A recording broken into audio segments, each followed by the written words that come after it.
Howdy, Heroes Hearth. This is Kyle Fergusson, and today I'm sitting down with Fancypants for a Malthael review. How you doing, Fancypants? Hey Kyle, doing pretty good. Thanks for having me. It's a pleasure to talk to a solid off-lane presence like Malthael. This is, for everybody's knowledge, this is from Nexus Gaming Series Storm Division, Game 2 of Anti-Clown Association versus $1 Million JPEG. So here in this draft, you were towards the very end. You got to see the enemy Diablo picked up, but not necessarily the Blaze. Is Malthael really binary right now in his solo lane? Is it kind of rock, paper, scissors, or is it all skill matchups? He's generally is very strong in lane if he gets a 1v1. What he's weak to is if the enemy sends 2 heroes to your lane, and it gets really hard to play. But against most of the meta offlaners, you can just win trades no matter how bad you play it. So here you did a little bit kind of a like delay thing where you disengaged, then teleported back in. The teleport itself does minimal damage. So are you actively trading with Blaze? Do you know that you beat him on paper, or what's kind of your strategy? Yeah, I definitely win trades over time. Like his burst is, he'll E, he'll Q and D, and that's like all of his damage right there. So your W reapplies your trait to them. So just keeping your trait on them for as long as you can is generally the best way to do it. Oh, so almost timed that out then, because you have 4 seconds of Reaper's Mark. So just chill. That's the majority of your damage. Don't worry about the auto attacks as much. Just get that next to fly out in there for as close to 8 seconds as you can get. Right. That's a good way to put it. When I play Malthael, and I see a lot of Malthaels like this, we're always running out of mana. Do you have kind of an order of operations, an economy that you like, a spell you don't cast normally? I think just using autos and Q for wave will keep your mana topped off. You don't really need to E the wave because it doesn't do damage. It just applies your mark, which your autos will do anyway. Yeah, so you're probably losing mana when you're clearing the waves, but you see here, just autoing the wave and pressing Q, I'm still full mana, as long as I get the globe. So just chill. Your cleave is actually rather sizable, so kind of target the middle minion, let that splash do all the work you need it to, and then just lax on the Qs unless you need the health, and don't Death Shroud. Right. You picked up at level 1 here the Fear the Reaper. Is this a draft pick, a favorite pick? That's what I'm comfortable with. Okay. The other level ones can be good. I just like this one because your weakness is generally getting ganked, and this is the only one that really helps you survive ganks. So if some hero shows up to your lane and you gotta run, it's that movement speed and you can't get body blocked. This helps you get out of a lot of sticky situations. Oh, so this isn't necessarily even tied to like a Diablo body block. This is just what you prefer to avoid being ganked altogether in the first place. Yeah, it can be. It's useful in team fights too. The on-a-pale horse is good for bigger maps, so you can rotate faster. It's not really so important on this map.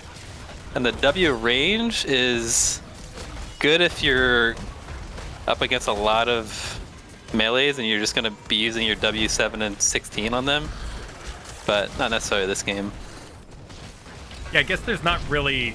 Is there even a high health tank backline that you would need to access with Death's Reach? Not really. It's if they try to like disengage, then it gives you more catch. Like say Blaze ease away, then sometimes they'll be out of your W range, but it's very rare where that talent will get value. There you cast a shade towards the Immortal, so that was a mark. I'm on my way out, but I'd like to reset my duration on the mark. Yeah, that's what that was for. I've heard there's a not as pretty math thing when it comes to Immortals here. Malthael doesn't do full damage to them. There's a maximum percent, and Malthael can burn through extreme high health targets like a boss. Yeah, there's some cap to percentage damage for like all percentage. I don't know what that is. So I can't really help you there. But you mentioned here the big maps, the big maps, you're gonna go with that perhaps on a pale horse.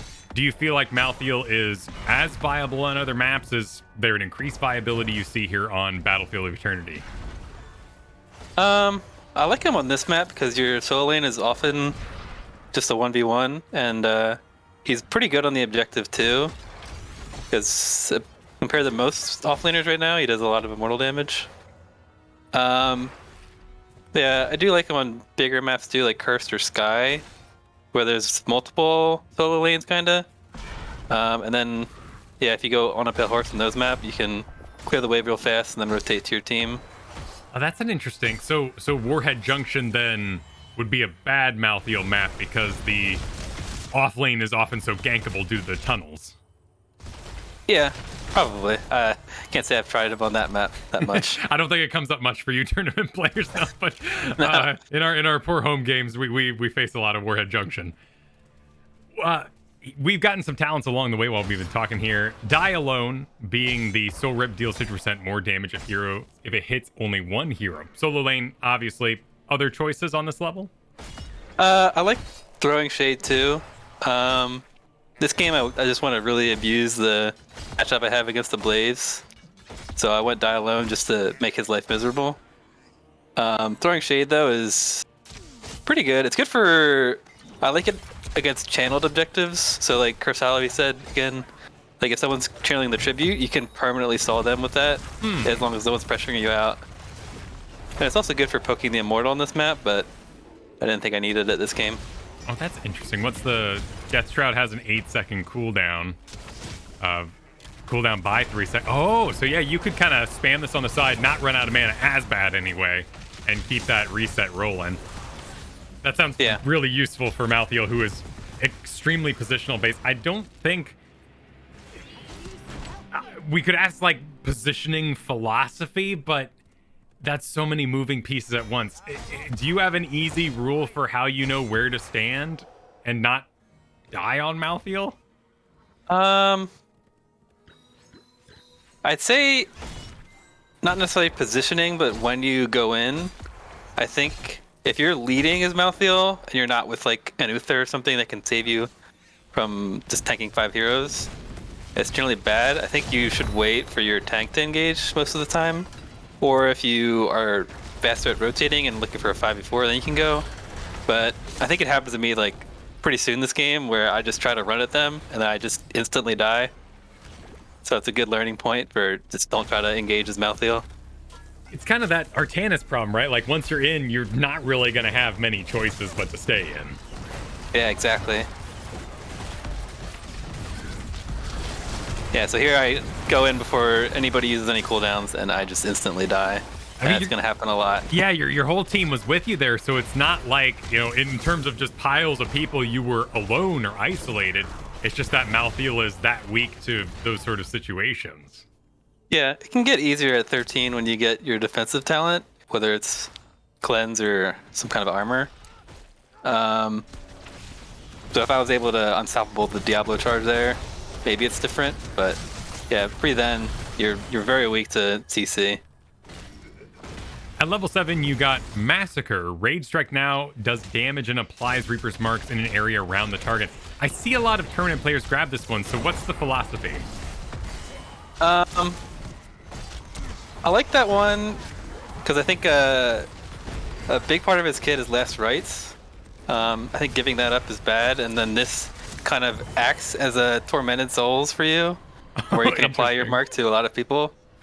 And then also it works with the W16 that does % damage. So this game we were kind of just trying to kill the Diablo. So once I have 16, then I can just apply mark to him, press Last Rites and W, and he's like gonna take a lot of damage just from burst there. Wait, Mortality that applies 8% hero max health works with level 7 Massacre? Yes, it does. Oh my goodness. That's fun. Yeah, it's broken. That's really fun. Yeah, a little, you know, we haven't been doing Tormented Souls since I think the hero release. It's sad that a level 7 talent kind of does what it needs to do. Yeah, a little bit. It's not exactly the same, but it definitely lets you apply your mark to a lot of people if they clump up. Yeah, and if your Diablo and your Blaze are kind of standing next to each other, even if you splash onto others. Is there any concern with Last Rites being countered by Bunker here? Yeah, for sure. You can either use it to force out bunker or be patient and wait for the bunker. Both situations, both uses of it, I think, are fine. I definitely play around in this game, trying to wait for the bunker before I use last rights. Yeah, you kind of get stuck in that chicken scenario then. Right, exactly. So you got 13 here. You picked up Shroud of Wisdom, the new and improved. They recently buffed this or messed with it a little bit. A cooldown reduction, if I recall. Yeah. It seems hard to use. How do you know in 2 seconds you'll be taking spell damage? You kind of don't. I picked this talent this game. I think it was like right after the patch, so I wanted to try it out. I do think it's pretty good though. I think when you would use it is if your tank saying I'm about to go in. I guess if you're in comms with them or your team's pinging you're about to fight, and you throw your E out, and then if your E connects and you're going to W it soon, then I'd press Shroud. And then against this team where they have Hanzo Ming, a lot of their damage is spell damage. So it effectively doubles your health bar for 4 seconds. So I think it is pretty good. But timing it right is hard. That's very fair. Plus you got Lobo Stukov. There's just a lot of spell damage over there coming at you. Right now, lanes are being cleared wicked fast by Malthael. You know, that cleave just doing its job. You've really kind of teamed up with everybody. Is there an off lane note that you have where what are you looking at, the mini map? How do you know when to break off once things get this busy? It's kind of, you want to play around when the immortal spawns in this map.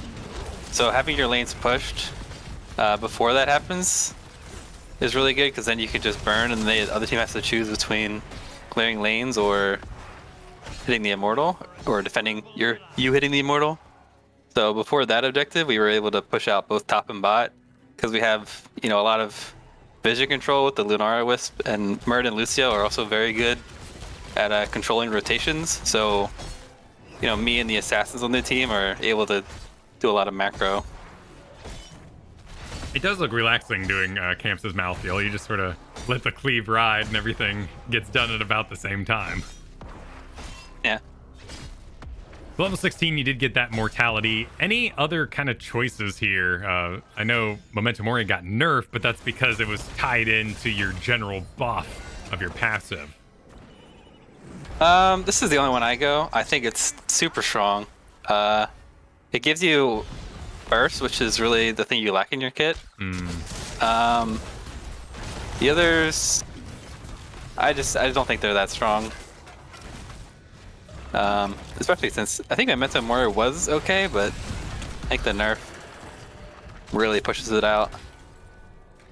This does look like it's not a pretty pictures build, so it's not one I see very often. Do you think that kind of going Soul Collector into the Soul Siphon, just all the Q talents, is a easy learn to play Malthael build, or are you just doing it wrong at this point?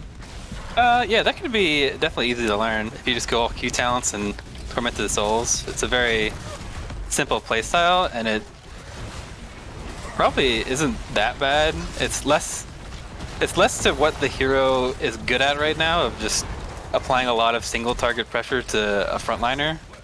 You're just doing kind of AoE damage and sustaining yourself, which other characters would do better. That's an excellent way to put it. Just this build we have here is encouraging what Malthael has become good at, not trying to fill in for his mistakes that a better hero would just do. All right, the same. Yeah, exactly. Was there anything at this point in the game that you were really looking for on the enemy side? Anything you really feared? Was there a draft pick over there that would have countered you?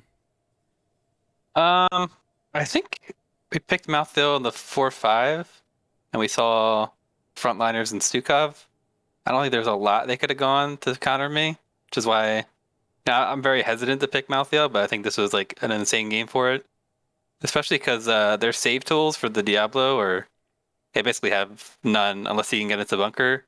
So anytime Murden is looking for a stun on Diablo, if me and Greymane are in range, he just blows up instantly.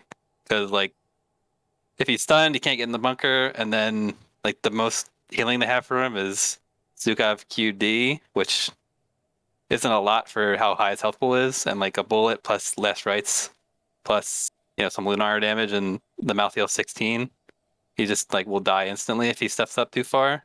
So it's just a very hard game for him to play. So that's definitely maybe the most important part of this conversation is Malthael is really powerful in this exact place. What is an absolute no-go? Do not draft Malthael, no matter how passionate you are about the hero. I'd say like the most miserable you can get is into like a Sylvanas plus a Brightwing, because if the Sylvanas player and the Brightwing player know what they're doing, they're just gonna like run to your whatever plane you're in, and then the Brightwing has point and click CC, which is very annoying for any melee assassin, or I guess he's a bruiser. Feels more like a melee assassin. And then Sylvanas will turn off your structures, and then you can't really clear the wave when she can just right click you. So it's really just like range characters that can bully off lanes, and point and click CC can get very annoying. That makes perfect probably sense. the worst support to play into. Yeah, I know. I've certainly experienced that myself, trying to walk into the enemy team as Malthael does, to only turn into a pig or a squirrel along those lines. But that's really interesting about the Sylvanas turning off your buildings, just removing all your chance of counterplay. Well, very cool. Very cool. Any final tips that come to mind for Malthael hopefuls? I'd say probably try to watch a good Malthael player. I think Kira's really good. Liam's good too. I don't think I'm that strong at it, but I think this was a good game for it and shows his strengths. Awesome. Well, thank you for all the information as well. Everyone watching here at home, be sure to like, subscribe, ring that bell here at Heroes Hearth, as there will be more Learn to Play action going up on this YouTube. Thanks for watching.